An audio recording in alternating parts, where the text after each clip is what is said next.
मैं Manoj Kumar Patna fast YouTube channel में आपका हार्दिक स्वागत करता हूं और हमारे साथ सुधांशु कुमार चौबे जी हैं। और अभी बिहार में महागठबंधन के तरफ से वोट चोरी का नारा लगाया जा रहा है। इसके बारे में सुधांशु चौबे जी से जानकारी चाहते हूं कि इसके बारे में आपका क्या ख्याल है। धन्यवाद मनोज जी। बिहार में अभी राहुल गांधी जी के द्वारा वोट चोरी यात्रा चल रही है। वह यात्रा एक राजनीतिक यात्रा कह सकते हैं, वो आम जनता के लिए कुछ है नहीं। वोट चोरी कोई मामला भी नहीं है, एक तरह से वो पूरी तरह वो पॉलिटिकल यात्रा है। और बिहार में चुनाव होना है तो उनकी स्वीकारता बिहार में बनी रहे।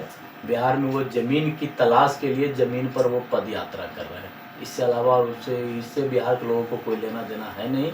आज भी आप गांव में चले जाइए या कहीं भी चले जाइए, किसी भी बूथ पर कोई भी व्यक्ति आपको अपना नाम तक ढूंढने नहीं जा रहा है। इससे साफ पता चलता है कहीं कोई चोरी वोरी नहीं है। ये राजनीतिक यात्रा है, सत्ता में आने के लिए बेचारे परिश्रम कर रहे हैं, इससे ज़्यादा और उनको कुछ नहीं कहा जा सकता। इस तरह का इल्ज़ाम तो पहली बार जो है सरकार की तरफ से लगा है। नहीं, इससे पहले ईवीएम का चोरी होता था। ईवीएम में हैक हो गया, ईवीएम में छेड़खानी हो गई, ईवीएम बदल दी गई, ये सारा आरोप भी उन्हीं के द्वारा लगाया गया। अब वोट चोरी होने लगा। अब तो ये नया चीज़ आया है वोट चोरी, जबकि वोट चोरी होता भी नहीं है, बूथ लूट होता है। वोट की लूट होती है। जो इनके साथ में महागठबंधन के लोग हैं, बिहार में आरजेडी की सरकार रही है। 1990 का दौर याद कीजिए। बिहार में जब बूथ लूट ली जाती थी और जब आप वोट देने जाते थे बूथ पर तो पता चलता था कि आपका वोट गिर गया। तो क्या था? वही वोट चोरी थी। जो अब ये लोग वही चीज़ दोहराना चाहते हैं जो अब संभव नहीं है। ईवीएम में ये लोग लूट नहीं पाए, ईवीएम अब इनके लिए सही हो गया है। तो अब ये लोग फिर आए हैं उसी पुराने पैटर्न पर। 1990 का दशक बिहार में चला है, जिससे हम लोग वोट को चोरी भी कर लें, वोट को लूट भी लें और अपनी सत्ता में वापसी करा लें। बस इससे और कुछ नहीं है। सर, अभी एक बात और अभी चल रही है एसआईआर, जो अभी हम लोग को बहुत बढ़िया से समझ में नहीं आ रहा है कि एसआईआर क्या है। थोड़ा सा इसमें व्यूअर को और कुछ अच्छा एसआईआर है गहन पुनरीक्षण कार्यक्रम है वोट का।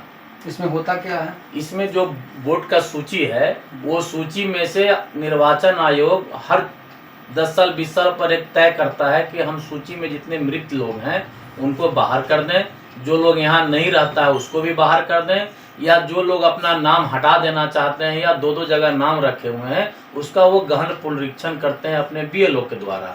तो आपको जानकारी होगा कि अगर आपका नाम वोटर लिस्ट में है और आप जहाँ पर वोट देते हैं वहाँ आप नहीं हैं, कब से नहीं है, मान लीजिए कि आप 5 साल से उस जगह पर ना आ रहे हैं, ना जा रहे हैं, ना किसी चुनाव में वोट गिरा रहे हैं और आप दूसरे जगह वोटर बन गए हैं, तो फिर यहाँ रहने का क्या मतलब है?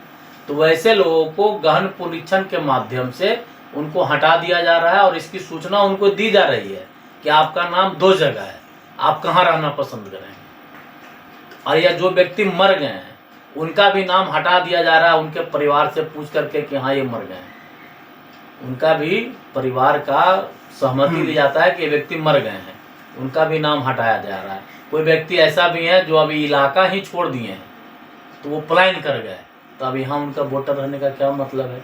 तो ये सरकार वोट सब लोग गिरा सके, मतदाता सूची स्वच्छ हो, देश का चुनाव बढ़िया तरीके से हो, इल्ज़ाम ना लगे, सब लोग लोकतंत्र की इस महापर्व में अपना अपना भूमिका अदा कर वोट गिराएं, इसके लिए निर्वाचन आयोग काम कर रही है।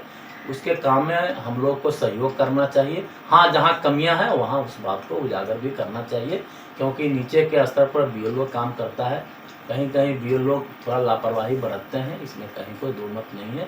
लेकिन अगर इसकी शिकायत जिला प्रशासन या लोगों को किया जाता है, उस पर कार्रवाई भी होती है और कार्रवाई चल भी रही है।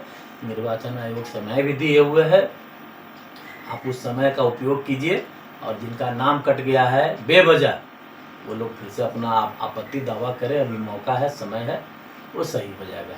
तो क्या निर्वाचन आयोग भाजपा के है कि भारत सरकार के है? नहीं, निर्वाचन आयोग एक संवैधानिक संस्था है, वो किसी पार्टी का नहीं है। वो संविधान द्वारा प्रदत्त एक संवैधानिक संस्था है जिनका काम होता है चुनाव कराना, वो पार्टी विशेष नहीं होता है। अब विपक्षी लोग उसको पार्टी विशेष बना दे रहे हैं।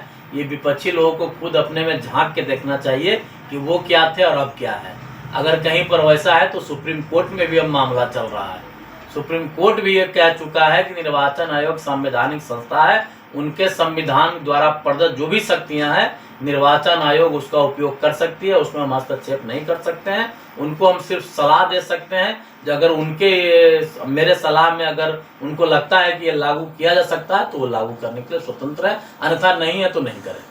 आपको लगता है कि महागठबंधन के वोट के साथ छेड़छाड़ निर्वाचन आयोग कर रही है? नहीं, ऐसा नहीं होता है। उस वोटर लिस्ट में जितने भी हमारे मतदाता हैं उनके नाम के आगे या पीछे किसी पार्टी का नाम लिखा हुआ नहीं रहता, तो आप कैसे तय करेंगे कि यह महागठबंधन का वोटर है कि भाजपा का वोटर है?